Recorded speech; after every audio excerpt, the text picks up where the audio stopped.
A Journey into the Unknown. Chapter 158. Bodies are assigned personalities, which are, believe it or not, actually influenced by astrology and astrological traits. This keeps the plays quite interesting. Some characters meld together very nicely, and others have a much harder time getting along. A personality is, of course, not the only factor in a play. There are timeline events, social themes, as well as religious and socio-economic factors. The concept of God is such a massive topic. It truly cannot be completely understood by the human mind. For our purposes, however, I can tell you that a soul is part of or an aspect of God, but not the totality of God. I am an aspect of God, but not the totality of God as well. My soul is more developed than yours, which is why I have the position that I have, which is to help developing souls to grow. Actually, this was my old job. My new job is to help developed, mature souls to help develop other souls. You are on my executive team now. Good job. Who is it that I'm speaking to? You, the mature soul, not the character. Now, let's talk some more about souls. It's not like there is a checklist that every soul has to accomplish across lifetimes. Each one is so unique. As a summary, a soul likes to be challenged. Its goal is always to bring love to the surface of the character and have it affect the character's thoughts, attitudes, actions, and their resulting effects on other characters. This is a tremendous accomplishment. There are lifetimes, however, when influencing a particular character to love more and fear less is difficult, if not highly improbable. Souls find these lifetimes to be the most challenging. They learn from these experiences too, however. No life is ever wasted.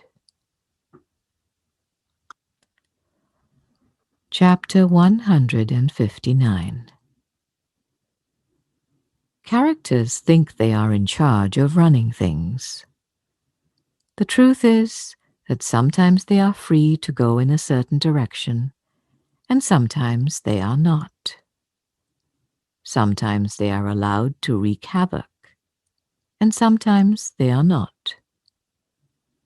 The soul's voice is either heard and heeded to, or it is not.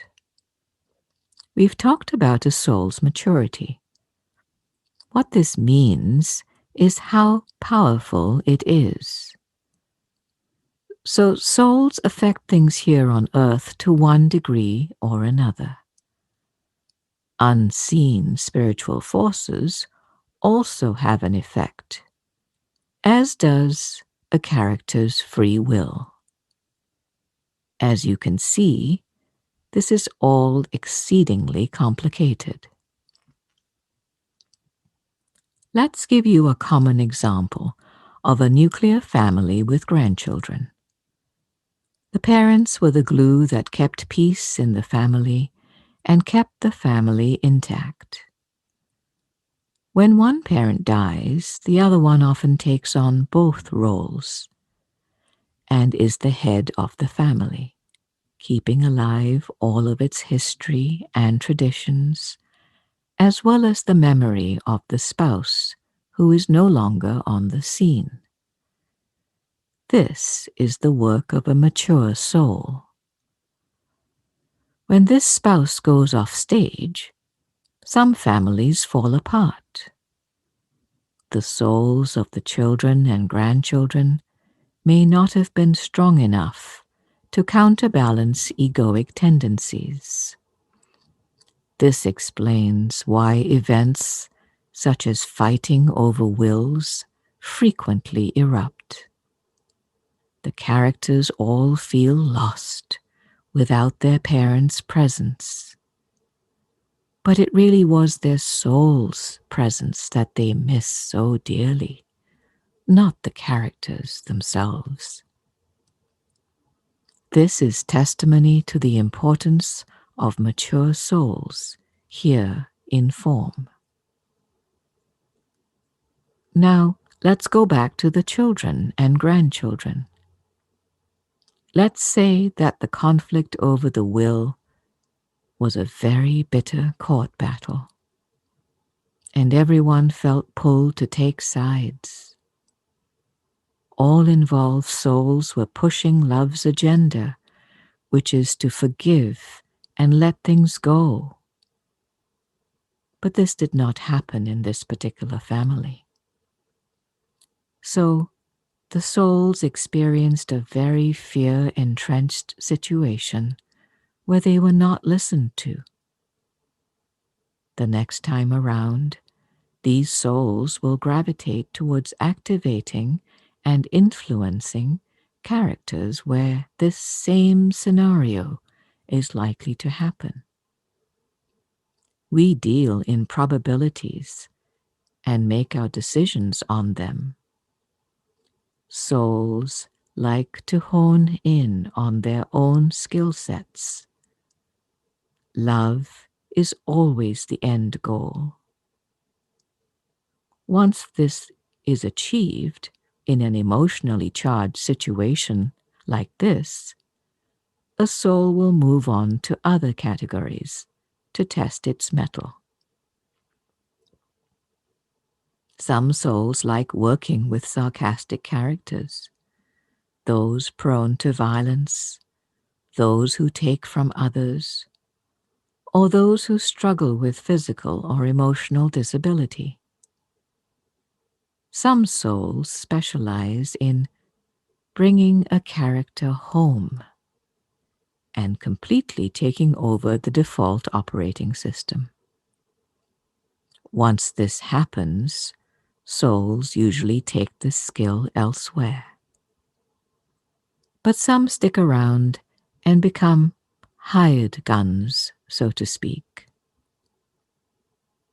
Right now, in 2020, we are calling all mature souls so that we can make our move. Egoically led characters have proved to be powerful opponents to love. This is an exciting time to be activating a body on this planet.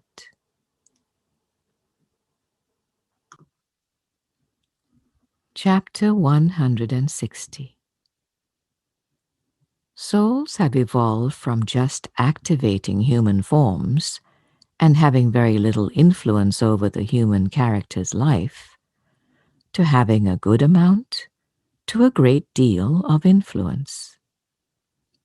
Everyone knows at least one person who can be described as a beautiful soul.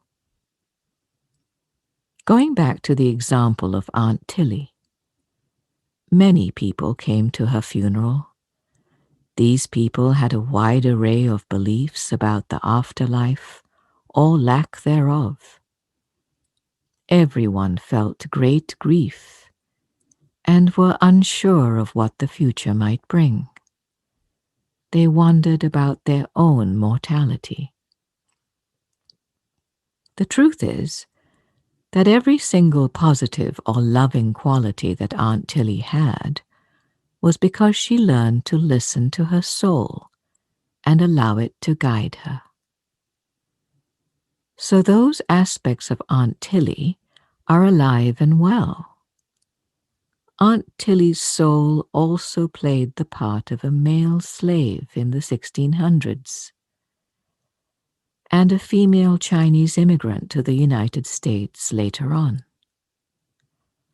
Aunt Tilly's qualities were in each of these roles. Should she return here again, someone who knew Aunt Tilly well, if they were to meet, would feel very comfortable around this new character, but probably wouldn't be able to put their finger on what it was.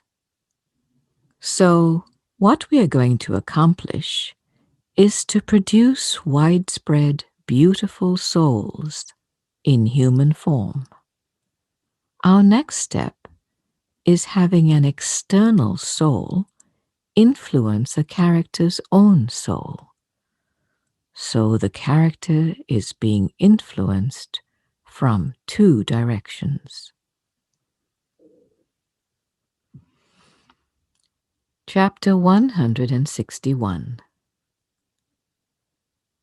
We should honor souls' characterizations or lifetimes by remembering the love that they gave. Not the times they didn't give love because the mind-body vehicle was resisting. We must teach that everyone has love in them. Your society demonizes the dead, and they live on as ghostly shadow figures. All living beings should be honored because they are intricate and fabulous projects of soul. Remember the good and forget the bad. The good things about Aunt Tilly are due to the influence of her soul, and they will live on forever. The difficult things about Aunt Tilly came from her brain, and they are gone because that particular character isn't here anymore.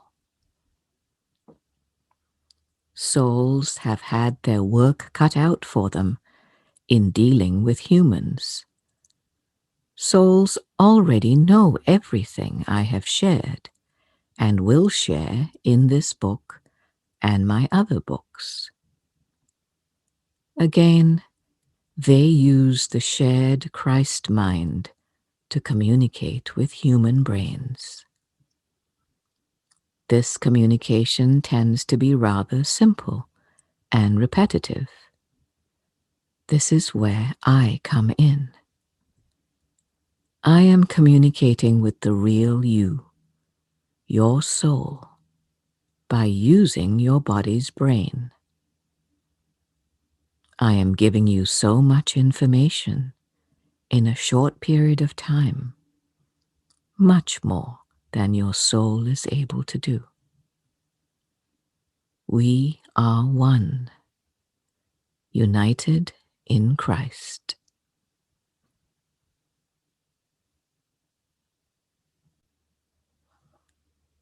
Chapter 162. From our standpoint, human life exists for the benefit of the soul. From the human aspect, humans really don't know why they are here. They make it up as they go along, based on family and the larger society's expectations. These expectations are primarily saturated in fear. Even in Western society, most people are not truly free because they have so many sets of ideas that they feel compelled to conform to. When souls return to the formless spirit world, they tend to continue to identify as the last character that they played. They may still feel a strong bond with souls on the earth who are still playing roles connected to the disembodied soul. This accounts for reasons why mediums are able to contact those in the spirit world. Deshawn is pure soul now, but he knows that his loved ones want to hear from him and be assured that he is okay. As time goes on, and as our plan progresses, humans who are fully soul identified will not need to see a medium, because they will discover that they are mediums.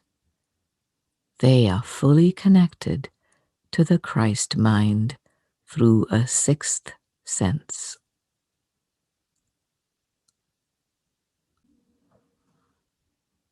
Chapter 163.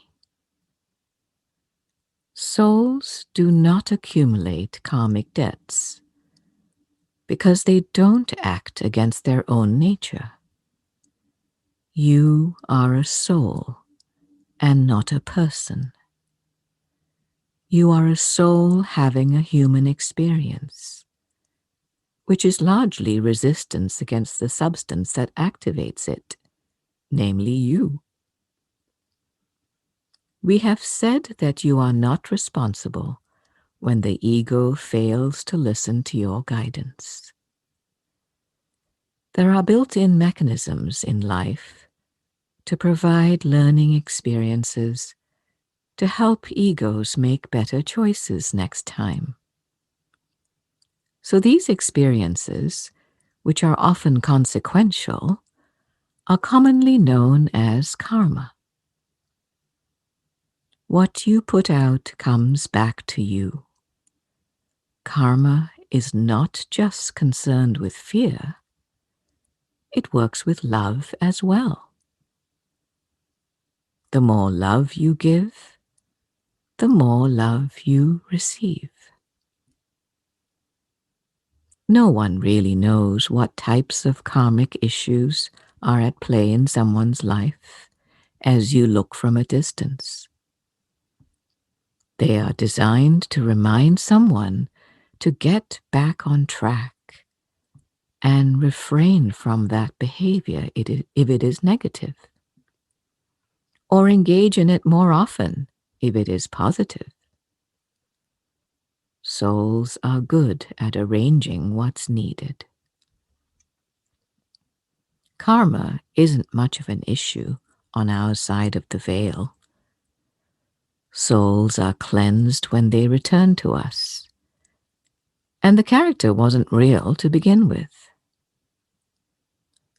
The good things live on in that particular soul. Bad character traits die with the character. Drunken shenanigans don't live on with the soul. It doesn't carry them forward. If any harm was made during any kind of violent event, and the character would not or could not make restitution, the involved souls will create opportunities to make things right and to promote forgiveness with embodied souls who may still need these things in order to grow.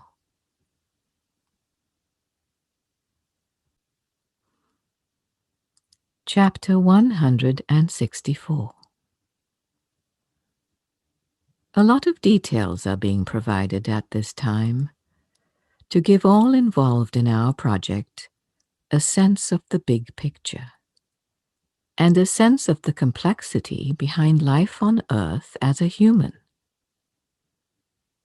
It is only fair to each of you that we take the blinders off and not ask you to walk in the dark. We realize that you cannot actually see us, so this is the least we can do. You are each a valued team member, loved and cherished. Your role is crucial and sacred.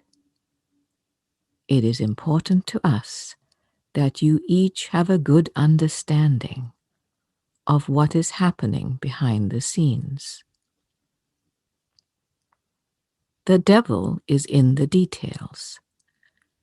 Should you turn left or should you turn right? Should you take this job or that job?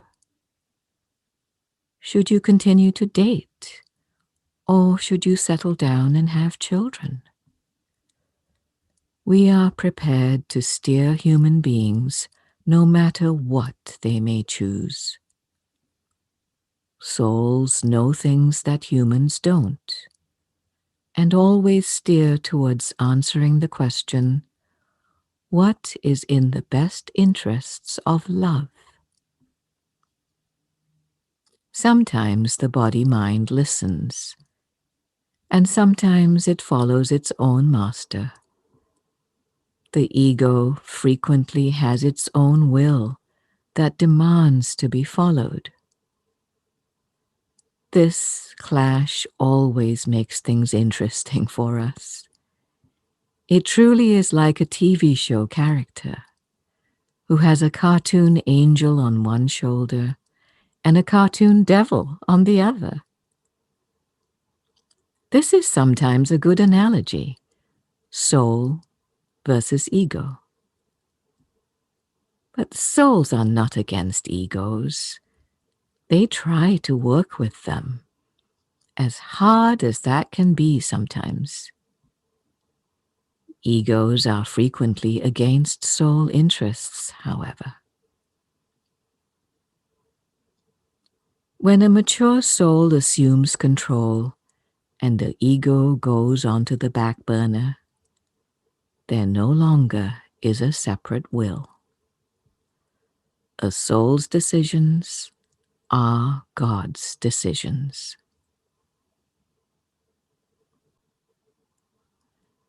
Chapter 165. Souls that have grown to the point where they operate more than 50% of a mind-body vehicle's operating system have enabled it to have awakened to a sixth sense and a desire for a relationship with the unseen world. These souls will be allowed to reincarnate here moving forward. We consider them 4D. Love guides these bodies more than not. You are already noticing this in younger generations. Controlling what level of soul can incarnate here and implementing our mature soul, 5D, influencing plan, will both work together to help us reclaim the earth. What are we reclaiming it from? The separate will.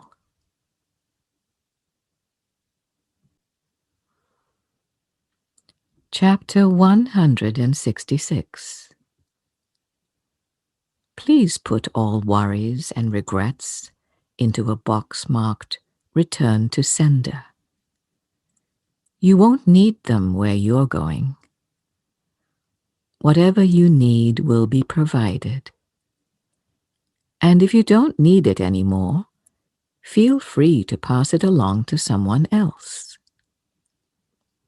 Be one of those travelers who only travels lightly, with no heavy baggage of any type. Other people don't give you this heavy baggage. You gave it to yourself. Send it back. Send it back. It's all the wrong size and the wrong style and the wrong color. It just doesn't suit you anymore. Maybe it did at one point, but not anymore. You are free to choose what suits you now. You are free to choose what is becoming to you now. You are not that same person who felt guilty about that thing you did 25 years ago or yesterday. You are not that same person who worries what people say about you behind your back, or what will happen to you if you lose your job. No, sorry, that person doesn't live here anymore. But if you see her, can you give her this box?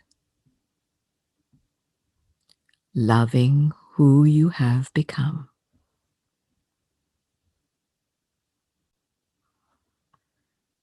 Chapter 167. Enjoy the time we spend together. I never leave you. You are my right-hand woman or man. Every step you take, I take with you. We each share the Christ mind. Because you are in the world of form, you also have the body's brain to utilize or contend with, depending on the moment. That's pretty much the only difference between you and me. I have a little more experience under my belt, that's all. It won't be long before you are each a CEO over a world that will be assigned to you. A world much like this one. A world you are very familiar with because you mastered it.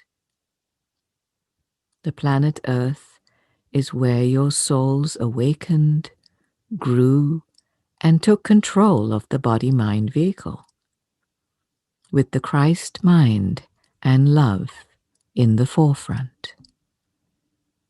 This was no small feat. Together, we are the divine feminine and the divine masculine energies.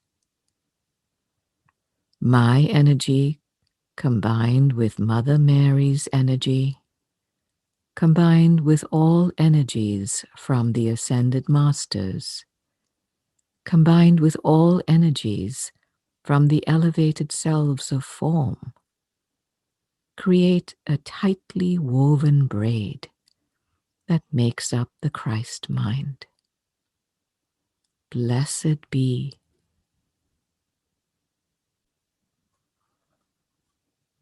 Chapter 168.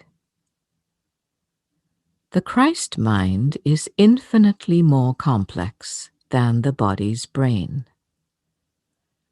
Think of a supercomputer that is so large that it must be housed in a very large building. Then multiply this by infinity, and you may begin to grasp the Christ mind's complexity.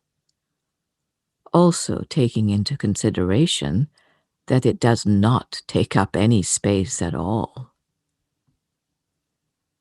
Let's explore the Christ mind. You may have heard of something called the Akashic Records. An older and more simplistic term is the Book of Life. These records have a registry of every life form. Strictly regarding humans and their long history, this is an amazingly detailed list of lineage and soul assignments. Every experience, thought, expression, and intention is recorded.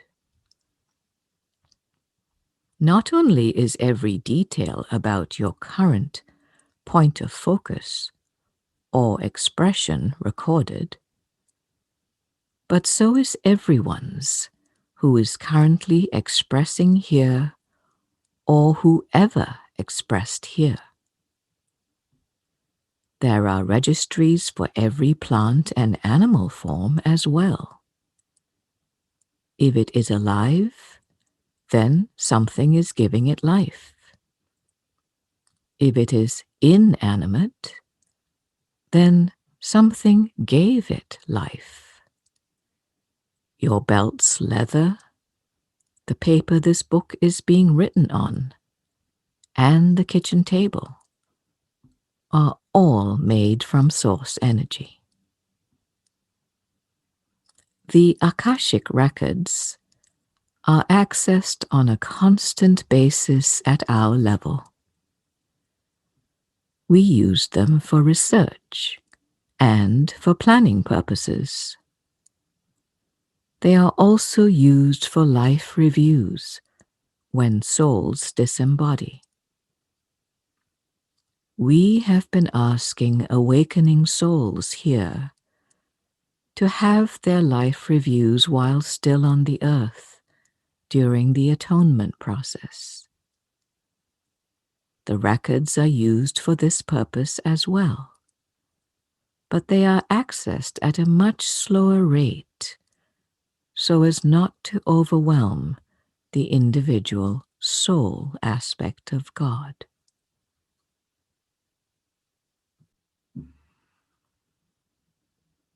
Chapter 169. The Akashic Records function like a perfectly healthy brain in many regards. We use it to communicate with each other. We do not have vocal cords as such, so our communications to each other are always in thoughts. All of Earth's languages are known in the records, but as a general rule, spirit beings do not use English, Spanish, or French when forming a thought. We communicate with each other with images. These sometimes look like short video clips, still images, or pictures. I feel confident in knowing that most of the readers of this text know exactly what I'm referring to, because this is how you frequently experience unity. Many of you see images in your mind when we are trying to communicate with you. Others of you may primarily receive word-based language.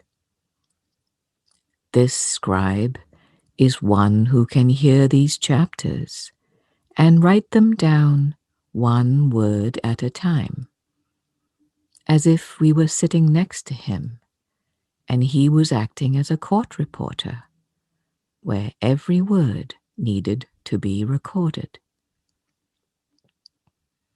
There are some intuitives who can hear us use his or her language and can then immediately repeat it verbally, in the same way that a translator would.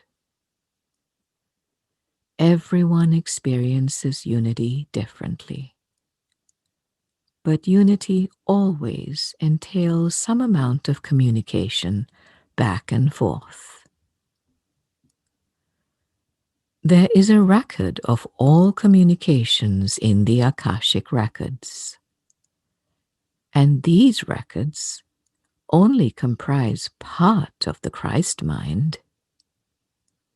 We know what you intend to say to us before you formulate the language to actually say it, which is why many of you receive a response before you ask the question. Our processing is thought-based and is much faster than the spoken language.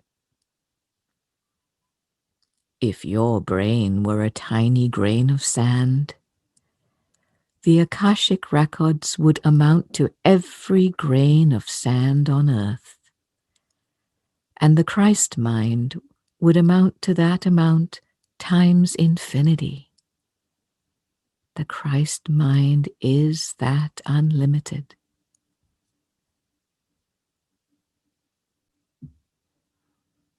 Chapter 170.